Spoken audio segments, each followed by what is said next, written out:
স্বাগতম সবাইকে অদ্ভুত জগৎ এক্সপ্লোরেশন-এ। আজকের ভিডিওতে আমি আপনাদের সাথে শেয়ার করতে যাচ্ছি পৃথিবীর কিছু সবচেয়ে রহস্যময় স্থান নিয়ে, যেখানে যাওয়া মানে শুধুই ভয় এবং অজানা। এমন কিছু জায়গা যেখানে কেউ আর জীবিত ফিরে আসেনি।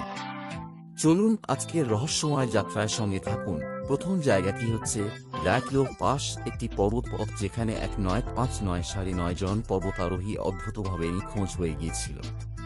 যখন তাদের দেহ উদ্ধার হয় তখন তাদের শরীরে ছিল অস্বাভাবিক চিহ্ন, এমনকি কিছুদের চোখও খোঁড়া।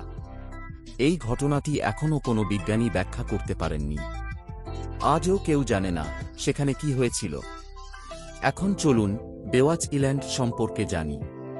এটি এমন একটি দ্বীপ যেখানে বহু লোক গিয়েছিলেন, কিন্তু তারা আর ফিরে আসেননি। একে লকডাউন দ্বীপও বলা হয়, কারণ এখানকার অদ্ভুত পরিবেশ এবং অস্বাভাবিক ঘটনা কোনো যুক্তিতেই বোঝানো যায় না। বহু লোক এমনকি সেখানে গিয়ে ফিরে আসার পরও মানসিকভাবে বিপর্যস্ত হয়ে পড়েছিলেন। বিজ্ঞানীরা অনেক থিওরি দিয়েছেন। কেউ বলছেন এখানে খুব শক্তিশালী চুম্বকীয় শক্তি কাজ করছে, যা মানুষের ন্যাচারাল ফিজিক্সকে ছিন্ন ভিন্ন করে দেয়। আবার অনেকে বিশ্বাস করেন এই জায়গাগুলোর সঙ্গে কোনো অতিপ্রাকৃত শক্তি জড়িত, যা বিজ্ঞান কখনোই ব্যাখ্যা করতে পারবে না।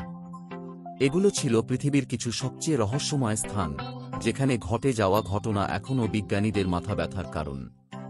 আপনি কি মনে করেন এই স্থানগুলোর পেছনে আসল রহস্য কি? কমেন্টে জানাতে ভুলবেন না। আর যদি এই ভিডিওটি ভালো লাগে তাহলে সাবস্ক্রাইব করতে ভুলবেন না, যাতে আপনি আরও রহস্যময় ভিডিও দেখতে পারেন। অদ্ভুত জগৎ এক্সপ্লোরেশন-এ থাকুন। ধন্যবাদ।